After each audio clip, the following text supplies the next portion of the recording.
Olá, E aí, boa tudo tarde. bom? Tudo, já ouvi as novidades na internet, parabéns aos dois, gostei muito.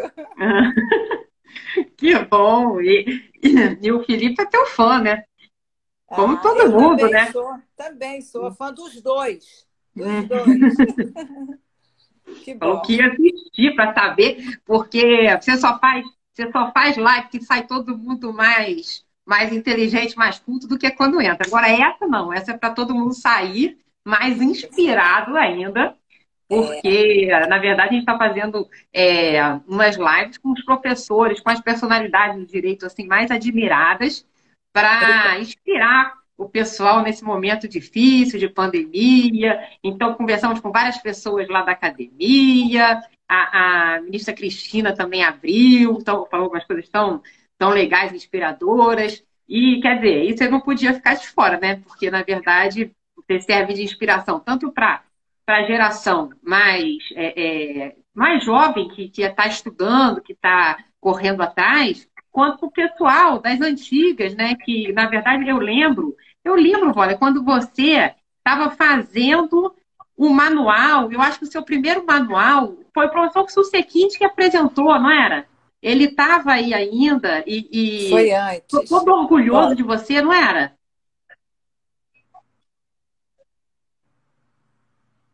Ih, peraí.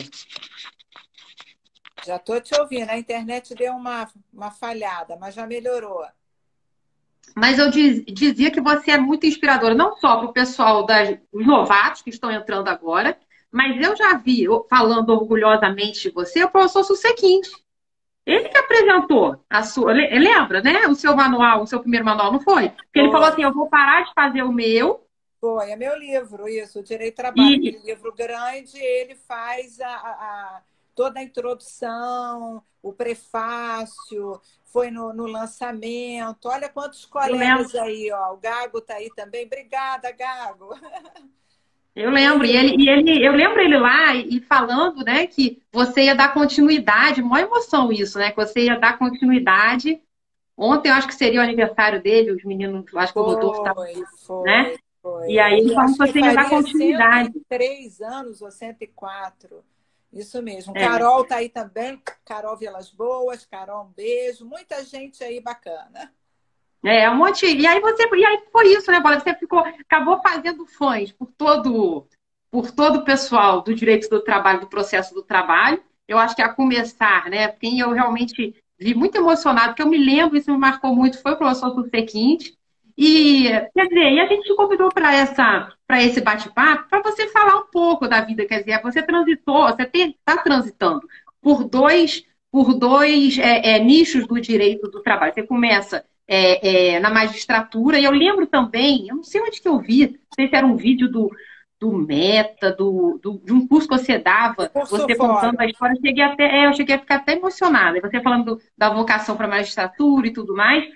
E aí, depois você resolve experimentar a advocacia. Mas você pode começar falando um pouco disso, né, para as pessoas. Então vamos lá. Vou começar pelo ensino médio, né? O colégio. Eu acho que várias pessoas passaram por isso. Quando eu estava na minha época chamava ginasial, hoje chama ensino médio, eu não sabia o que eu queria, não sabia que vocação eu tinha. E naquela época, hoje em dia nem tanto, os próprios colégios faziam teste vocacional. E o meu teste vocacional deu desenho e Uhum. trabalhar com a fala.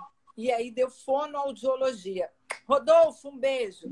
Deu fonoaudiologia. Então eu fiz desenho industrial, passei para o Fundão, que é uma faculdade pública, Universidade Federal aqui do Rio de Janeiro, no meu vestibular.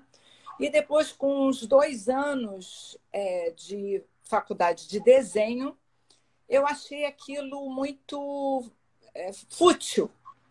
Eu gostava, me realizava, mas eu queria trabalhar com gente e não conseguia me identificar tanto.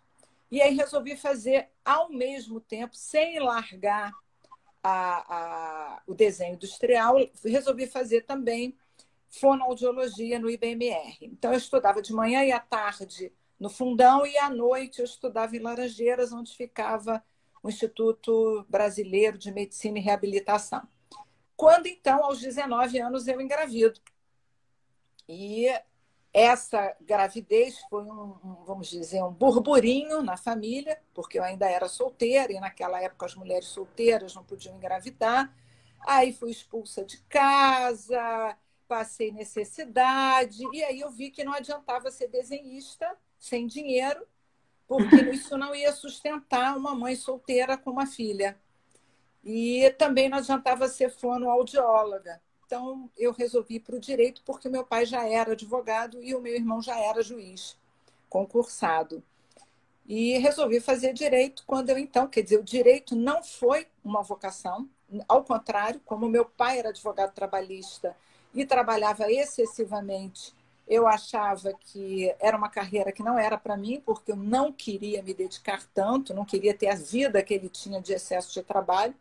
Então, não queria direito, renegava o direito.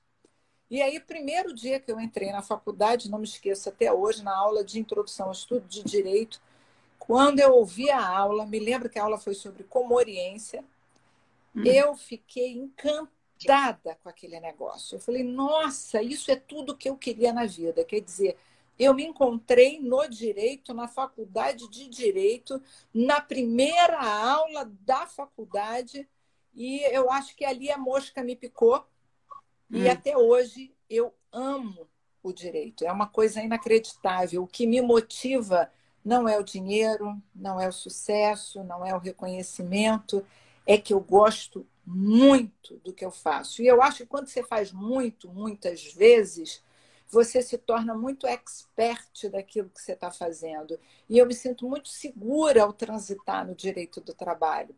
Então, eu gosto muito disso. E eu acho que eu transmito para as pessoas essa minha indignação, esse meu amor. E por ter dado aula muito tempo, aquilo fica muito fixado na mente. É claro que, assim que eu fiz o direito, eu fui estagiar no escritório do meu pai, que era trabalhista, e eu não queria área trabalhista, de novo, renegando as coisas da família, né? Fui para a área civil, de família, que era um pedacinho lá do escritório. E mesmo indo para essa área, não teve jeito, né? Com o tempo, as perguntas iam chegando e, aos poucos, eu fui me aproximando do direito do trabalho. Fiquei lá uns 5 anos, cheguei a advogar 3 antes da magistratura, quando veio o Plano Collor. Não sei se você lembra, nos anos 90. E com o Plano Collor, como meu pai só advogava para empregado, houve um grande buraco financeiro no escritório, porque todo o dinheiro ficou paralisado por conta de um plano econômico criado lá pela ministra do Collor. E por conta disso, eu fiquei 1 ano sem receber dinheiro, 1 ano e pouco, e solteira, com uma filha, sem pensão alimentícia, sem nada. Eu não tinha como sobreviver, fiquei desesperada. Então, eu soube que o Areosa, que era juiz, se eu não me engano, substituto naquela época, tinha um cursinho em que ele dava aula para algumas pessoas. E eu, então, fui até a vara dele, que era onde é hoje o tribunal, né? Era ali na Presidente Antônio Carlos, aqui no Rio de Janeiro, e pedi para o Areosa se ele podia me dar uma bolsa de estudos, porque eu não tinha dinheiro para pagar o curso preparatório. Mentira, e que eu prometia que eu ia, se passasse no concurso, que eu daria aula, não sabia que eu dava aula, que eu iria compensá-lo de alguma forma, não sabia que eu ia dar aula. E aí ele deu a bolsa. Não, você é a filha do Bonfim, o Bonfim é super famoso, eu vou te dar a bolsa porque você vai passar. E aí ele me deu o material, a bolsa de estudo. Nessa época foi uma época de muita dificuldade financeira, eu cheguei algumas vezes a pedir dinheiro na rua. Cheguei a passar muita fome, pesava 12 quilos menos do que eu peso hoje eu já sou magra. Então, foi uma situação muito difícil para mim e para minha filha. Meus pais me renegando, óbvio, porque né, engravidei solteira. Foi uma situação muito difícil, até que eu consegui, em 1 ano e 8 meses, passar para o concurso. Eu digo para os meus alunos que passar para o concurso você não precisa ser um gênio, você só precisa ter 2 ingredientes: muita dedicação e um problema enorme que te motive. eu tinha os dois ingredientes. Porque inteligência, no mínimo, todo mundo tem. Quem escolhe fazer um concurso, quem escolhe uma carreira, quem escolhe correr atrás dos seus objetivos, o mínimo de inteligência tem. Então, esse 1% de inteligência todos nós temos. O que eu precisava, além disso, era uma válvula motriz forte, que era essa necessidade econômica e a necessidade de sustentar uma criança. Né? Naquela época, eu passei aos 30 anos, ela tinha 10. Então, eu comecei a estudar, ela tinha 8 anos. Tem uma necessidade muito grande financeira, uma renegação da família completa, né? Fui excluída da família por muito tempo. E uma dedicação. Ainda bem que o Areosa foi a fada madrinha da minha vida, né? E agradeci muito. Quando, então, eu passo no concurso, melhor dizendo, quando eu já estava passando, mas antes da oral, a Areosa já percebeu que eu ia passar e já pediu para eu dar aula naquela época de processo do trabalho, na verdade, processo civil, e eu comecei dando cautelares, ações especiais e etc. Então, eu comecei dando aula e ele achou que eu tinha um talento natural para aula. Vai ver que era o talento da fono, né? Era lidar com a fala e com gente. Então, eu consegui, a partir daí, começar a dar aula para ele. Passei no concurso. Sim, me reconciliei, sim, Gago, se é a sua pergunta. Eu não tenho como não perdoar meu pai incrível e a minha mãe. Me reconciliei. Era uma época, vocês têm que entender, que eu já tenho mais de 50, e naquela época as mulheres não poderiam engravidar, elas tinham que engravidar e casar. Não existia isso. Você tinha que ter relações com a pessoa que você vai casar. E eu engravidei do meu primeiro namorado. Então, não tinha... Mas você estava trabalhando no escritório do seu pai? Como é que o seu pai te renegava? Era um climão, Me então, era isso? pagava meio salário mínimo. Você já viu uma pessoa que é advogado trabalhista de empregado pagar para alguém meio salário mínimo? Isso não é renegar? E não dar mais nenhuma ajuda para o filho? E o filho ser expulso de casa e etc.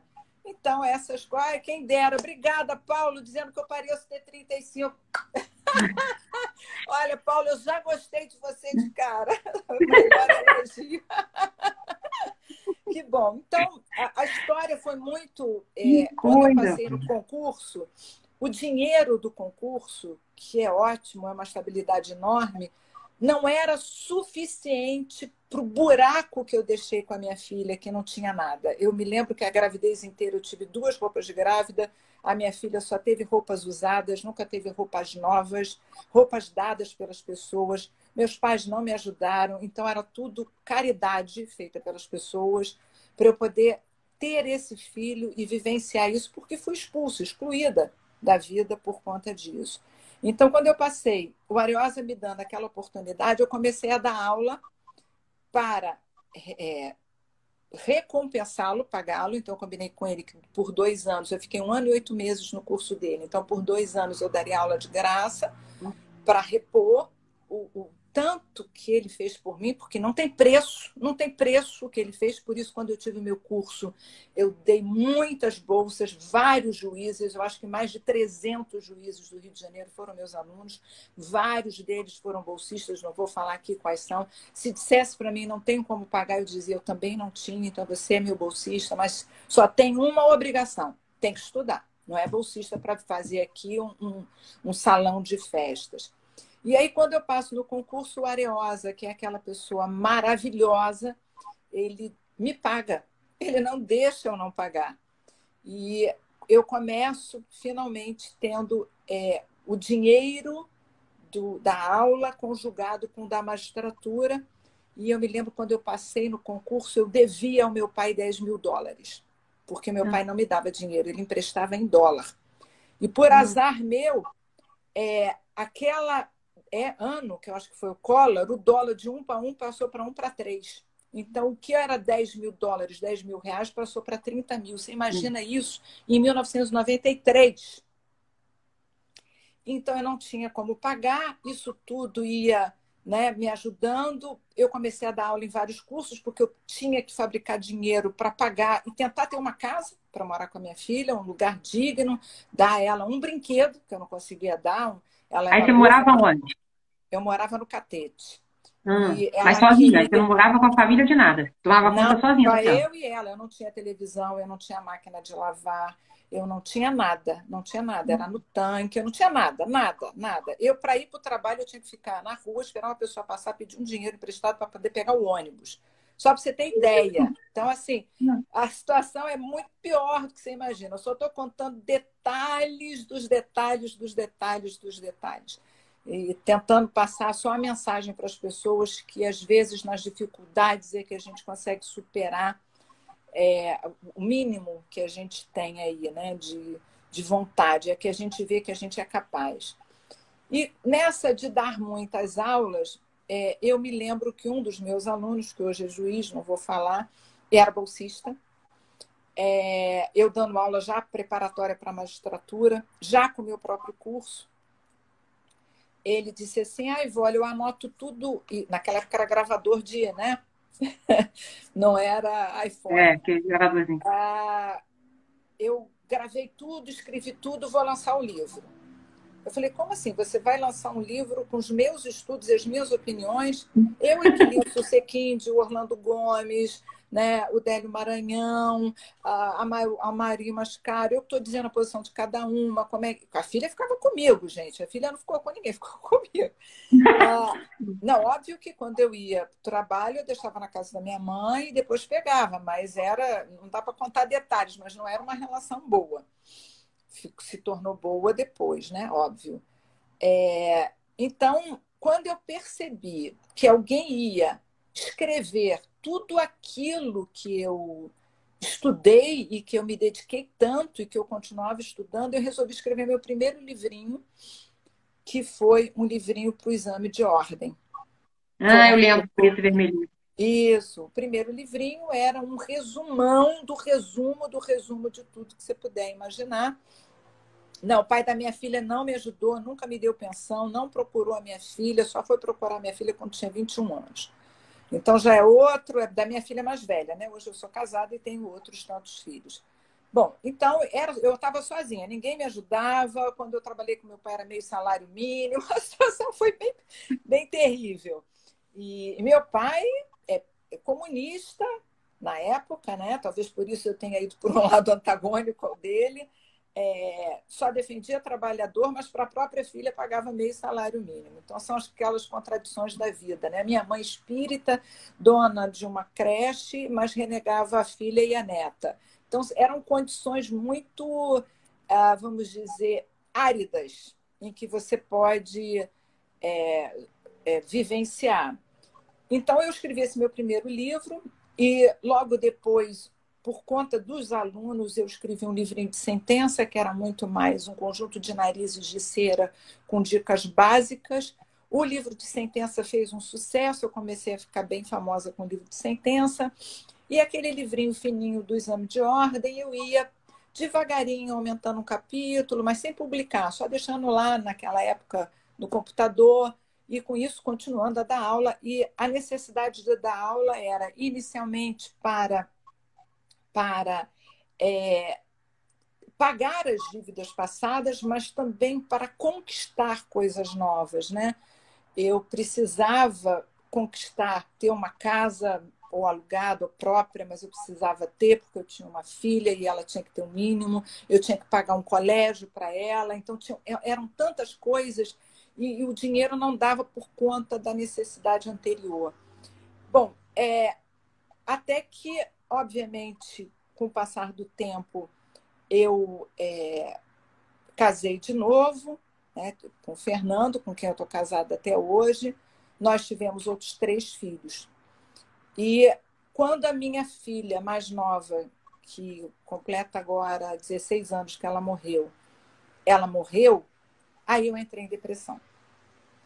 E foi na depressão que eu construí o manual de 1.500 folhas.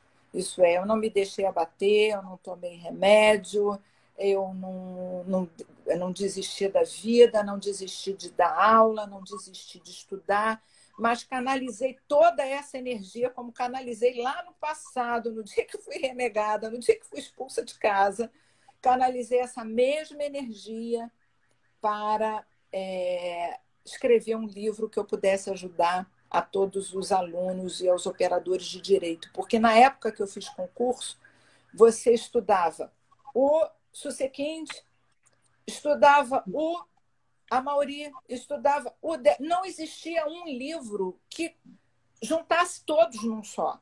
Você não conseguia ler um livro. Então, eu venho num modelo diferente, Godinho também vem num modelo diferente, e logo depois Alice Monteiro. Então, nós somos um trio, eu, Godinho e Alice, de compêndios de mais de 1.500 folhas ou 1.200 folhas. E nesse compêndio eu tento juntar Godinho, a Alice, todo mundo, para que o leitor possa, num só livro, conhecer as dificuldades. E o que me motivava era ver os meus alunos querendo chegar aonde eu cheguei, que era passar num concurso, ter uma estabilidade financeira, dar uma virada na vida, ter, eu chamava de cheque da felicidade, né? E com isso você conseguir virar a página da vida. Então, foi bem importante isso. No dia que eu lancei o livro, Arnaldo Susequinde fez o prefácio, estava na inauguração, eu não me lembro, foi em 2013, só não me lembro bem o mês que foi. Eu disse, a partir de hoje, eu quero vivenciar esse livro. Então, da primeira edição para a segunda, eu reescrevi, mudei totalmente a redação, porque aquele foi um suspiro, você ficou pronto, entrega. A segunda edição eu reli, reescrevi, melhorei, refiz, etc. E até hoje ele é um filho, né? De lá para cá eu escrevi mais 4 livros, né, de vários assuntos diferentes, mas sempre ligados ao direito do trabalho e sempre dando muita aula. E apesar de não haver mais necessidade, quando o meu pai, minha mãe morreu, o meu pai, que já era bem mais velho que a minha mãe, 20 anos mais velho, foi morar com a minha irmã. E ele passou uma situação financeira difícil. Então, eu tive que sustentá-lo por muitos anos e só para manter 4 com carteira e mais uma sem carteira acompanhantes, eu tinha que trabalhar 3 vezes mais, além da magistratura, para poder sustentá-lo de comida, de plano de saúde e de acompanhantes. Então, eu não conseguia parar. Eu não fazia aquele excesso porque eu queria aparecer, ou porque eu queria ficar milionário ou bilionária, mas porque eu tinha que sustentar alguém. Isso lá no passado era minha filha. E depois, quando eu consegui estabilizar alguma coisa financeiramente, era o meu pai, que precisava de mim, e eu não tinha como não acolher. E aí eu sustentei meu pai muito tempo, ajudei, né? Óbvio, a minha irmã colaborou da forma que podia, ceder na casa, dando toda a atenção, e eu que nem louca, eu acho que acordava às 6 da manhã, chegava em casa às 11h30 da noite. Quantas vezes eu gravei, eu dei aula até 11, 11h30 da noite, e isso montando. Eu sei que meu pai, quando morreu, e isso já tem acho que uns 6 anos ou 7, meu marido deve estar aí, sabe, porque ele sabe tudo de cor, eu sempre esqueço tudo. Ele é meu HD externo para as datas. Quando meu pai morreu, ele ainda me deixou a dívida do médico, porque a prótese dele foi 50 mil, mais mão de obra de 30 mil de médico. Eu ainda fiquei pagando não sei quantos meses as dívidas dele, mesmo morto, porque ele morreu por conta do fêmur que quebrou e teve que botar uma prótese. Aí, 4 anos e meio, já respondeu aí. 4 anos e meio. Então, isso tudo foi um cenário que propiciou. Isso as pessoas só conseguem chegar e vencer desafios quando alguma coisa motiva. Ou você tem uma motivação natural, e eu posso dizer que a minha motivação o tempo todo foi o amor pelo direito do trabalho, porque se eu não gostasse, eu ia ter outro trabalho, mas não ia ter essa dedicação. Eu adoro o que eu faço, eu gosto de debater, eu gosto de gente inteligente, eu gosto de trocar, eu fico horas, as pessoas olham para mim, não acreditam, mas olha, depois de tantos anos, eu fiquei 23 anos na magistratura, né? Quantos anos eu tenho aí ainda? Você ainda gosta? Gosto, adoro. Mas é óbvio que esse frenesi de dar muita aula, de não parar um minuto, era a necessidade financeira de sustentar alguém muito importante na vida. Primeiro, a minha filha, que é o grande amor da minha vida, hoje já me deu 2 netos, e depois disso, o meu pai, que eu sustentei por um bom tempo, não sei quanto tempo, 6 anos, 8 anos. Eu sei que cada internação dele era 120 mil de dívida no hospital e eu tinha que trabalhar e pedir empréstimo, e dava mais aula e aceitava qualquer coisa. Olha, vocês não têm ideia. Eu sei que de 4 anos para cá, eu vivo na melhor maré da vida, na melhor fase da vida, porque eu não preciso trabalhar tanto, trabalho se quero, porque quero. Resolvi aposentar porque ali eu não conseguia fazer exatamente o que eu queria. Primeiro, porque acho que os colegas param de estudar, principalmente na segunda instância. Claro, não todos, tem alguns ótimos. E o tribunal polarizou muito. Alguns são muito petistas porque são petistas, ou outros são muito coxinhas porque são coxinhas. E só 40%, 50% é técnico. Então, você tem aquela turma que caiu, vai perder de qualquer jeito porque é a turma trabalhadora. E tem aquela turma que é empregador de qualquer jeito, vai perder. E isso não é algo que me anime. O bacana é o debate, é você trazer novidades, argumentação nova, poder, né, fazer aí uma troca. Breno está aí também, que é meu genro, especializado em negociação coletiva, negociação. Bom, em fase que são os meus últimos 4, 5 anos, olha só, é horrível o que eu vou falar. Não estou dizendo que foi um alívio meu pai morrer, não. Ao contrário, eu gostaria que ele estivesse vivo, mas foi um alívio não ter mais tantas dívidas e ter que trabalhar, porque o salário do juiz tem um teto. E para você pagar tantas coisas, você tem que trabalhar muito, e muito, e muito. E as pessoas não entendiam por que eu trabalhava tanto, mas eu não vou ficar dizendo para todo mundo, gente, eu tenho que sustentar o meu pai. Essas coisas você, né, vai fazendo. E quando eu demorei muito tempo para me aposentar, isso é, demorei 1 ano para decidir. Para me aposentar, não, foi rápido. Mas para decidir, eu demorei 1 ano, porque meu marido não queria de jeito nenhum que eu aposentasse. Eu queria aposentar porque eu achava que aquela carreira estava desgastada. Eu achava que eu poderia, dentro da advocacia, de fato fazer o que me emociona, que é ser cúmplice de alguém. Lá você tem que ferrar a pessoa porque a lei disse que a pessoa está errada ou que a pessoa não provou. Lá você tem que ser técnico, aparentemente frio, e agora não. Agora eu podia tomar partido. Então, hoje eu estou na advocacia. É claro que no Rio de Janeiro eu tenho a quarentena, então eu faço no Rio de Janeiro só consultoria e pareceres, mas fora do Rio faço a audiência virtual, sessão, adoro. E estou diminuindo as aulas muito, não tenho aceitado quase aula nenhuma, só se for assim à distância, virtual. Todas as lives que eu fiz são de graça, todo mundo vai estar milionária com live, todas foram de graça. É época de pandemia, é época de compartilhar conhecimento, é época de trazer as pessoas. As pessoas estão desesperadas, empregados porque estão perdendo emprego, empresas porque estão extinguindo. Não é o momento de capitalizar, é o momento de formar uma imagem para quem sabe capitalizar depois. Então, eu acho que o cenário é esse, né? Claro que tem muitas histórias aí no Nossa, meio. estou chocada. Eu nunca imaginei que essa relação com seu pai. Quando é que vocês se reconciliaram? Aí você pagou isso e vocês ficaram de bem pouco tempo antes dele falecer ou conseguiram Não, desfrutar? na verdade, assim, meu pai nunca parou de falar comigo. Meu pai sempre, de alguma forma, do jeito seco dele, meio distante, ele sempre, de alguma forma, tentou me acolher, me pagando meio salário mínimo no escritório, mesmo eu trabalhando muito, me emprestando dinheiro em dólar. A minha mãe é que ficou muito isolada e só se aproximava mais da minha filha, né? Mas ela queria adotar, é uma história grande, não queria que eu tivesse o filho, queria adotar o filho, queria fingir que eu era irmã da minha filha, coisa de novela. Ah, Queria que eu tivesse o filho lá para ninguém saber que eu já tive filho, que eu não era mais virgem, que ninguém ia casar comigo. Gente, é história de novela, é história de novela.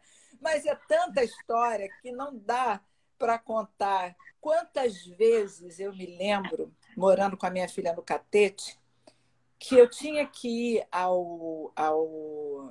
não sei como é que chamava na época, tipo um feirão que vende comida barata para o pobre, e eu ia com aquele dinheiro certo, que era o dinheiro que eu alugava 2 quartos nesse apartamento, que era um apartamento do meu pai, e o dinheiro desse apartamento. Então, eu ia lá, comprava legumes e carne. Era só o que tinha para comer. Então, eu rezava para minha filha não comer tudo, para sobrar para eu ter o que comer.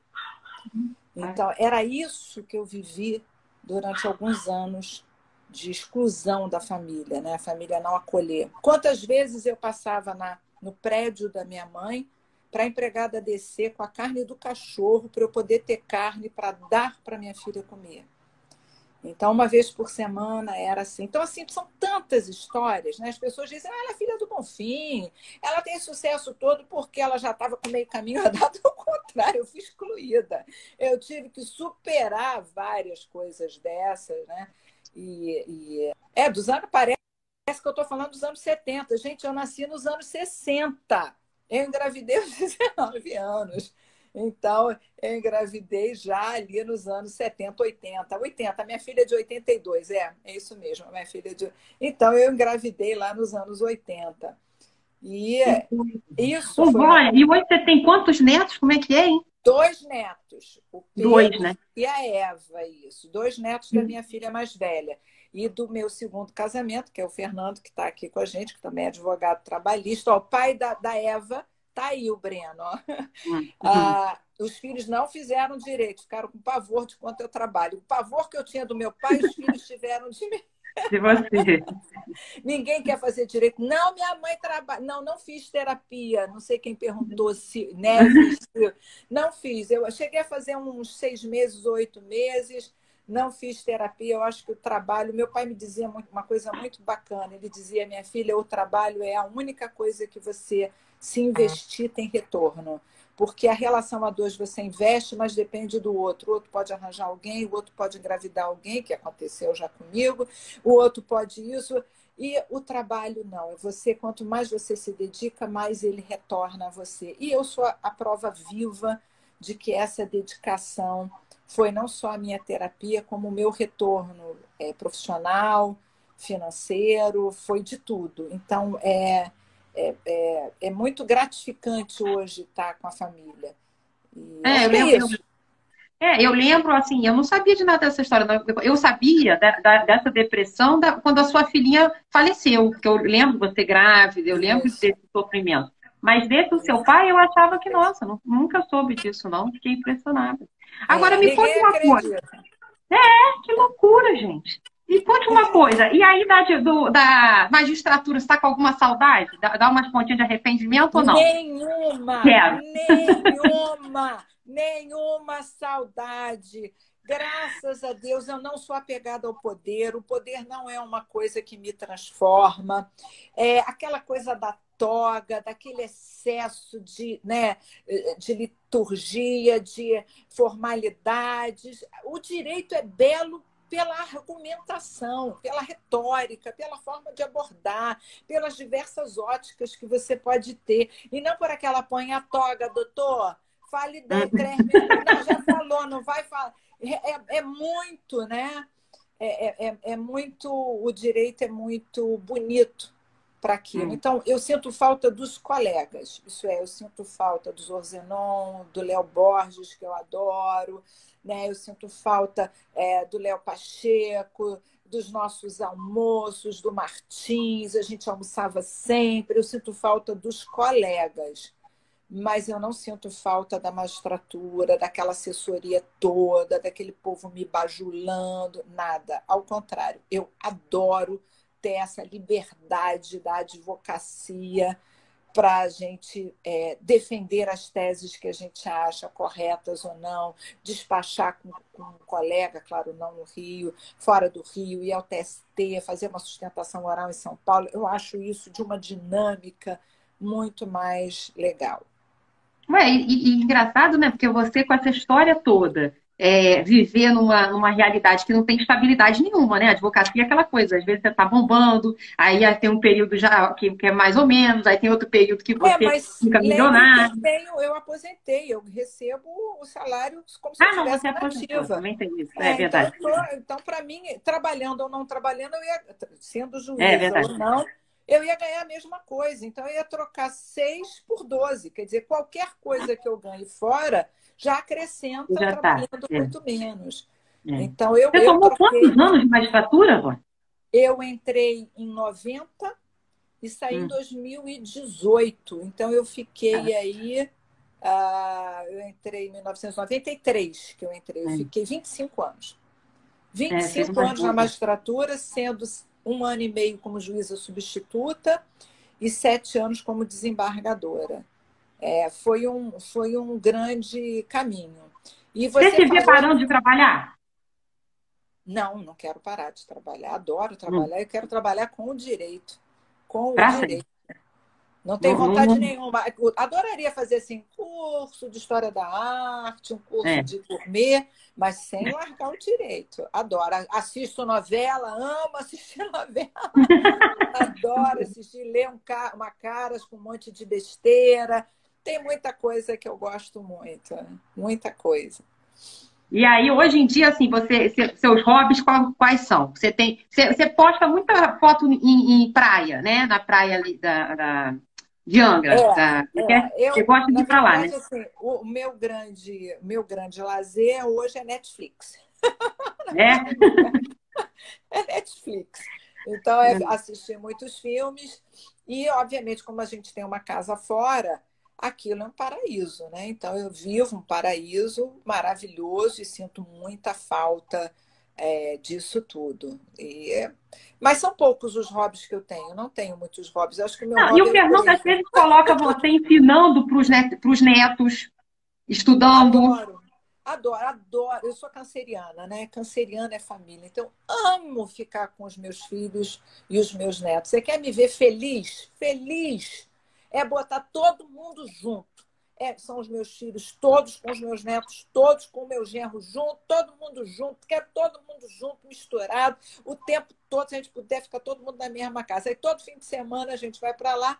Aí, um fim de semana assim, outro não, vai a minha filha com meu genro e meus netos. A gente junta todo mundo, é sempre muito gostoso, né? Tá perguntando, Vitor, né? Vitor, adoro o Vitor. A minha série, vocês não vão acreditar que é série de mulher, né? Fiquei apaixonada por essa série. Meu marido não tem ciúmes, porque é um amor platônico, tá, gente? É Hum. Outlander, é série para mulher. É a coisa mais linda. Fiquei apaixonada pelo Jamie, que é o personagem. Ele é lindo. Assisti aquele coração na mão. Eu sigo no Instagram o Jamie. Eu fico olhando todo dia de manhã o Jamie.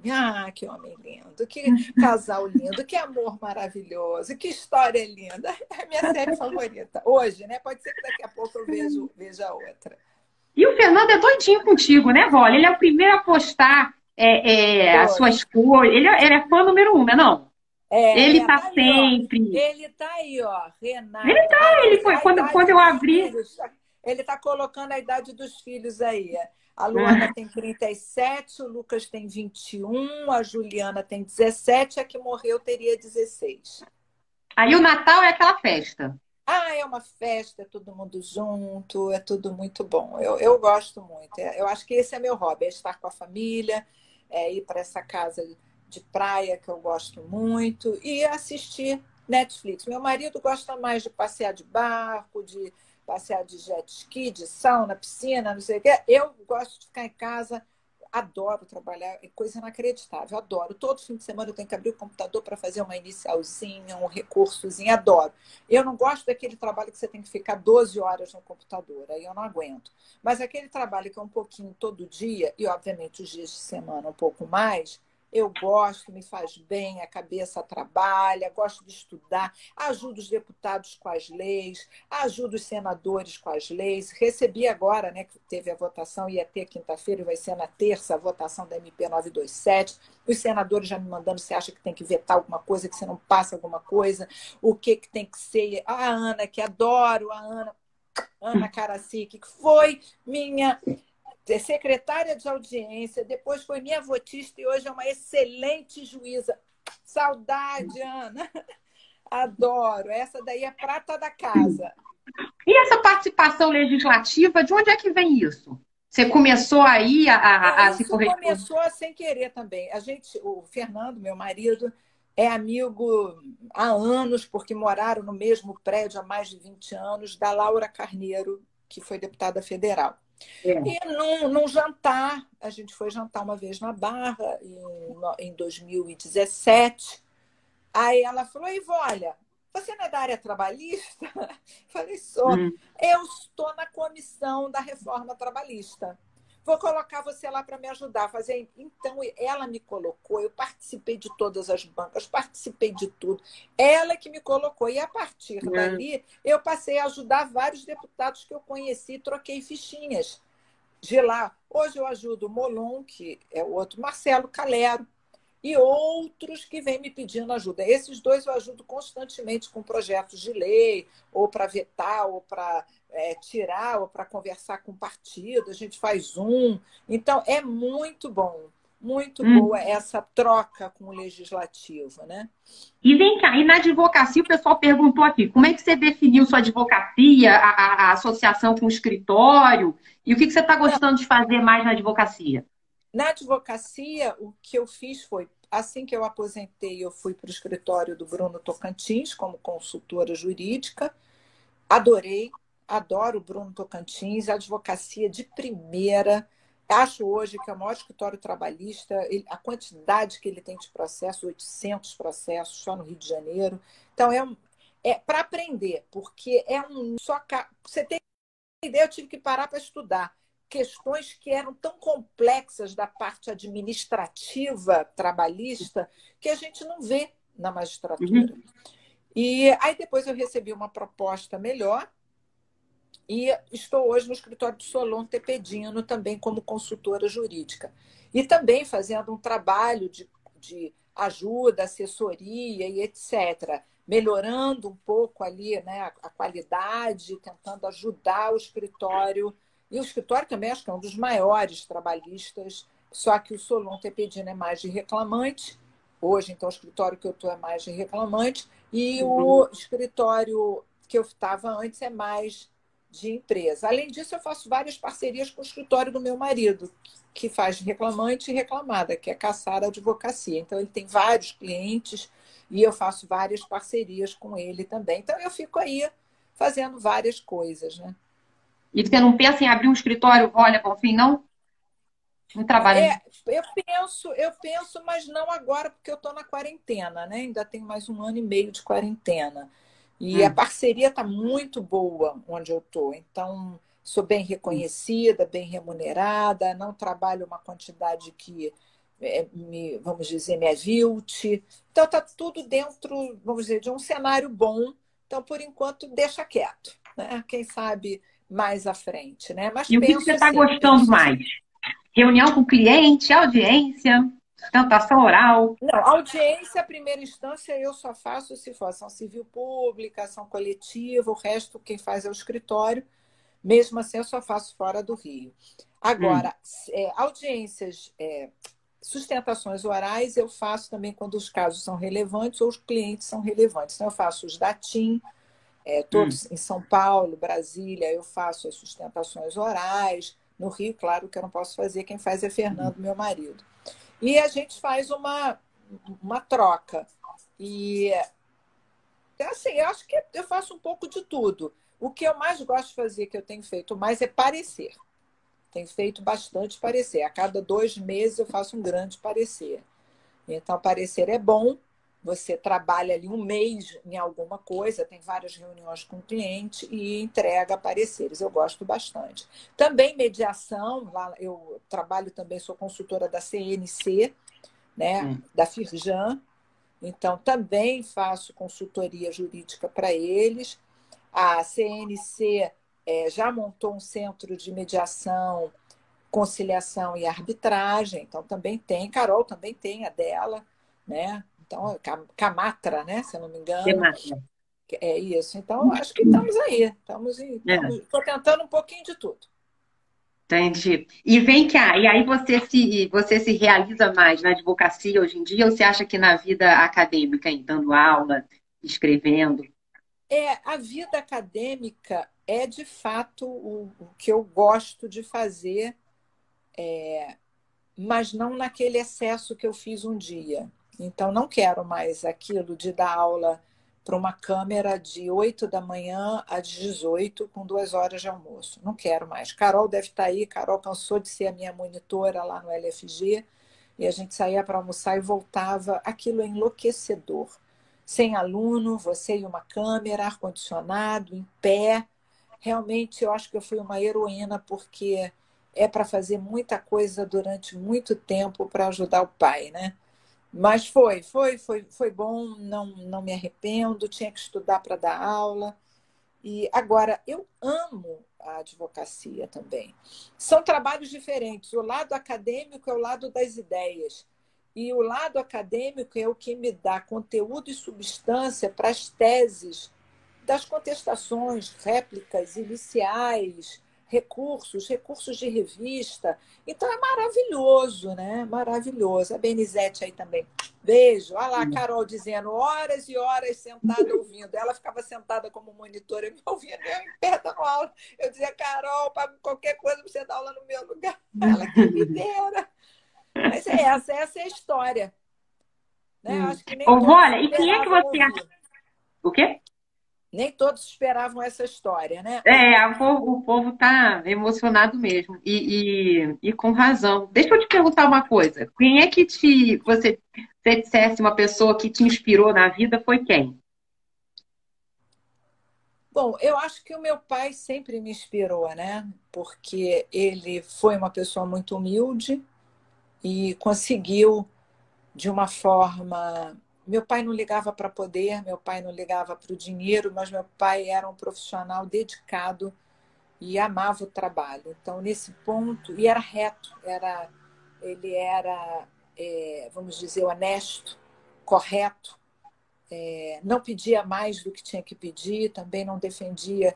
Então, ele tinha ele era com uma moral fora. Então, ele me inspirou, eu não tenho dúvida que ele foi uma inspiração. Agora, tirando alguém do mundo do direito, eu diria que qualquer filme, qualquer história de superação, desde dos músicos, né, que a gente vê, acabei de ver a história do Fred Mercury, a história do Elton John, a gente vê aqui a história do Chitãozinho Chororó, qualquer história em que você percebe que a pessoa faz do limão uma limonada, que eu acho que foi o que eu fiz da vida, é uma história inspiradora. É algo que você acaba de ver aquilo e sente, sabe, que tem que lutar, que não, a vida. Eu não vim a passeio. Eu não vim a vida a passeio, né? A Bento Herculano, meu querido, eu vim a vida para tentar ajudar as pessoas no ramo do direito, que é onde eu posso ajudar, né? Claro que, além disso, eu ajudo uma creche. A minha mãe tem uma creche, hoje administrada pela minha irmã, né? Uma creche que recebe subsídios públicos. Então, eu tento também fazer esse lado social no que dá para fazer. Agora, qual que é a sua religião? Eu não tenho, puxei meu pai, eu sou ateia. É mesmo? Se eu tivesse uma religião, eu diria que Deus me esqueceu. Então, depois de tudo que eu passei, eu não tenho religião. Não acredito em nada, nada, nada, nada. Sou igual ao meu pai. Acho que meu pai passou por tantas coisas que ele virou ateu. Minha mãe era espírita. Eu não É. tenho religião. Não. Não, mas você acreditou, não acredita em nada, não. Você acredita na força do trabalho, na força que você Sim, teve, sim, né? eu não Na força acredito em nada sobrenatural. natural. Né? Não acredito. Então, sou Entendi. ateia mesmo, ateia.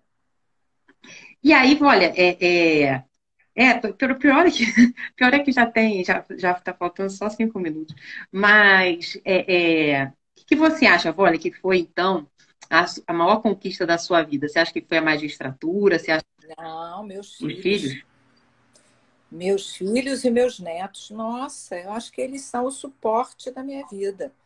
Claro, o resto, que é o trabalho, é o direito, são os insumos que me trazem felicidade para conseguir mantê-los né? Quando eram jovens, quando eu pude sustentar. Mas se você hoje me perguntar, a coisa mais importante para mim é a família. Não tenho dúvida disso. Então, o Você tem alguma direito é o meu hobby. insegurança? O direito é o Algum meu hobby. medo? Direito ao seu. Você tem alguma insegurança, algum medo, assim? Alguma em que você acha que seria uma fraqueza que você ainda tem que superar? Ah, vários, né? É assim, se você me perguntar hoje, né? Depois de tudo que eu passei, e é uma frase que eu digo muito para as pessoas, o que que o dinheiro mais me importa? Isso é, eu pergunto a todo mundo, para que você quer ter dinheiro? O que que o dinheiro, para mim, o mais importante de ter dinheiro é poder ir ao supermercado e comprar o que eu quero. Eu não faço questão de carro, de roupa, de casa, de bairro.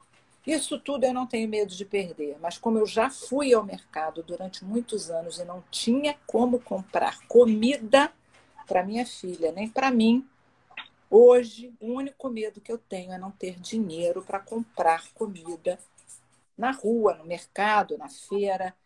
Esse é o meu único medo, porque é muito difícil você, com um bebê pequeno, ver o bebê sofrer com fome, você magro, muito magro, eu era muito magra, já falei, hoje eu peso 60, tenho 1,70 m. Eu pesava 10 quilos a menos. Então, uma pessoa que passa fome a ponto de perder 10 quilos, a minha maior felicidade é chegar no mercado e falar: eu vou comprar um filé mignon, olha que luxo! Um filé mignon, eu vou comprar a batata nozé, qualquer coisa, mesmo que seja a comida mais barata ou a mais cara. É poder comer o que você quiser. Depois disso, pagar o plano de saúde, né? Poder ter os luxos da vida. Mas o mais importante, eu acho que é isso. Então, talvez o meu medo seja voltar a essa realidade que eu vivi um dia, de não poder É, comer o que você quer, né? Não poder nem é, comer, quanto mais o que quiser, né? deve ser difícil esquecer isso, né? A sombra mesmo. É. Tipo, agora, ô, vó, você cozinha, Vólia? Não. Se eu Ou comia? você- Não, você cozinha? Você cozinha? Bem? Não, hoje não cozinho, não dá tempo, trabalho demais, não dá tempo. O Fernando Não dá cozinha, tempo. né? Não. Também não, não cozinha. Fernando come, adora comer. Não, mas nem eu nem ele cozinhamos. Eu já cozinhei, né? No passado, quando eu não tinha empregado, óbvio, eu era pobre, então eu cozinhava para minha filha, cozinhava para mim quando tinha comida. E ó, amigo aí, querido amigo, tá aí. E então eu realmente não cozinho hoje em dia, mas eu gosto de estudar. Então, assim, meu prazer é esse, estudar hoje em dia. Qual a habilidade que você tem, Vólia, assim, que você curte mais? É, uma qualidade sua, uma coisa que você faz bem? Eu Sem gosto ser, de Eu dar tenho uma aula. qualidade de gostar de tudo que eu faço. Então, se não Hum. fosse o direito, se eu fosse artista, eu ia gostar de ser artista. Se eu fosse música, eu ia gostar de ser música, né? Mas eu tenho essa habilidade. Agora, o que eu, assim, dom eu tinha do desenho, por isso eu fiz desenho industrial, né? Foi minha primeira faculdade. E gosto de cozinhar, mas não é uma coisa que eu faça. Tenho muito jeito com montar coisas, fazer coisas, a parte manual do artista, né? Daí porque eu fui primeiro, a carreira que eu fui foi para as artes, né? Então eu tinha toda a parte artística. E fui para outro lado, que é o lado do direito, que não deixa de ser uma arte, né? Não deixa de ser uma arte. É. E defeito, Vólia, você tem algum que você se irrita Ah, com você muitos, mesmo? muitos. Eu tenho uma preguiça natural. Ah, Eu Vólia, tenho vai descansar, Vólia. Tenho, Depois tenho. Olha, a minha empregada morre de rir. Eu acordo às 6 da manhã. Começo a tomar o café da manhã. Quando eu penso que é tantas horas, eu tenho que fazer ginástica, tenho que não sei o quê, tenho que sair correndo, tenho que ir para o escritório. Aí eu começo assim, eu estou com uma preguiça. Aí ela, doutora Vória, a senhora fala isso todo dia, porque eu já penso no estresse do dia inteiro. Aí quando eu vou ver o Netflix, eu não quero me mexer daquele sofá. Então, eu acho que isso é um defeito, a preguiça. Eu não sou uma pessoa muito simpática. Isso o oposto do meu marido. Meu marido é alegre, fala com todo mundo, brinca com todo mundo. Eu sou uma pessoa mais reservada, fechada. Tenho poucos amigos, mas quando eu tenho me dedico muito. Amigo lembrou aí, eu tenho habilidade de ensinar, tenho dom de ver as coisas de uma forma mais prática e fácil. Eu sou muito prática, muito objetiva e tento passar isso na interpretação do que eu faço ali do direito. Alguém dizendo que eu sou simpática. Não, eu não sou. Eu não sou aquela pessoa, sabe, quando você vai para um grupo de pessoas. Claro que no trabalho, a Carol me conhece mais profissionalmente. Você fala com todo mundo porque eu sou educada. Eu não sou mal educada. Mas eu não sou aquela pessoa que começa, e aí? Pá, pá, pá, sabe? Eu não sou aquela pessoa expansiva. Eu sou mais fechada, eu não acho muita graça naqueles papos fúteis. Não me interessa. Assim, as coisas não me. Aí, quando começa um papo mais legal, uma ou outra pessoa eu já consigo. Então, eu diria que eu devo ter outros tantos defeitos. Fernando está aí para falar, né? Mais de 20 anos de casado, está aí para falar de todos os outros defeitos que ele deve saber, né? Edith, querida Edith, atenciosa, ela dizendo sempre atenciosa e carinhosa. Mas aí a Edith é família, né? Família eu sou tudo, né? Tudo. Aí outra pessoa dizendo, linda, inteligente, educada, obrigada. Ô, vó, olha, deixa eu te falar que faltam 5 minutos. Mas eu assim, não consegui nem ler tudo aqui que colocaram, mas você merece todo esse carinho, muito mais. Realmente, eu tenho uma conversa com você que é estritamente profissional, mas lhe admiro muito e sabendo dessa história, lhe admiro mais ainda. Muita gente colocou isso, né? Porque você parece, não sei, tão forte, tão inabalável, quando você dá aula, tão dona de toda a história do direito do trabalho, e quando a gente sabe que essa história tem, né, esse fundo tão frágil, tão sensível, tão de luta, de garra, não tem como não admirar e não se emocionar com a disponibilidade, com a abertura que você deu, né, com a exposição que você deu para fazer com que outras pessoas se sintam encorajadas a lutar. Então, assim, só tenho a te agradecer e deixar. Muitas pessoas falando assim, deixa salvo. Todas as lives ficam salvas no canal do YouTube que eu fui arrumando direitinho. Todas as lives de inspiração, pode procurar lá, canal da professora Carolina Tupinambá. Mas, pô, olha, te agradecendo demais, porque assim, né, uma coisa é viver isso tudo, outra coisa também ter a disponibilidade de contar tão humilde, tão hoje em dia bonito. Eu conto porque os dois já morreram, mas para poupá-los, eu não contei isso assim publicamente para ninguém por muito tempo. Mas como os dois já estão mortos, né, não há mais essa necessidade de poupar a história, né? Então, hoje, meus filhos já conhecem a história, minha irmã conhece a história, todos conhecem a história, né? Mas Muito bonita isso. você. Pode encerrar, olha. Fala o que você quiser, que a coisa é sua, tá? Muito obrigada demais. Gente, obrigado. Vai cair, né? Daqui a 2 minutos. Agradeço a todos. O que fica nisso tudo se tem um obstáculo na frente, dá para superar esse obstáculo. A gente não pode olhar para o problema próprio e achar que é o pior do mundo, porque tem um dia seguinte, e esse dia seguinte pode ser um dia melhor do que o dia anterior, mas você tem que pensar hoje o que você vai fazer daqui a 10 anos e se programar para isso. Porque se você não se programa hoje, não reclame do que vem amanhã para você. É isso. Obrigada, olha. Carol. Um beijo grande. Fique com Deus, tá? Beijo, Tudo de bom para você e para sua família. Bom final de semana. Tchau. Vou salvar aqui.